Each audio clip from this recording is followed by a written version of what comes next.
শুরু পঞ্চায়েত নির্বাচনের মনোনয়ন পর্ব। আগামী 8ই আগস্ট পঞ্চায়েত নির্বাচন। বুধবার রাজ্য নির্বাচন কমিশন কর্তৃক সূচি প্রকাশ করার পর থেকে মনোনয়নপত্র জমা দেওয়ার প্রক্রিয়া শুরু করে দিল বিরোধী দল সিপিআইএম।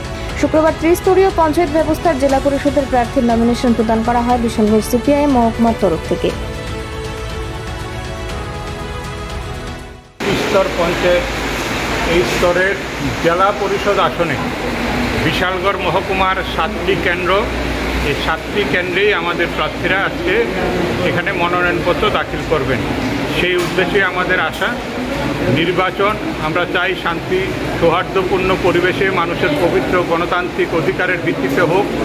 যদিও এই সময়ের মধ্যে আমরা দেখলাম বিশালগড়, চরিরাম সহ আমাদের মহকুমায় এই ব্লকগুলিতে বিজেপি দলের দুর্বৃত্ত বাহিনী তারা পাহারায় বসেছে, যাতে গণতান্ত্রিকভাবে মানুষ মনোনয়নপত্র দাখিল করতে না পারে।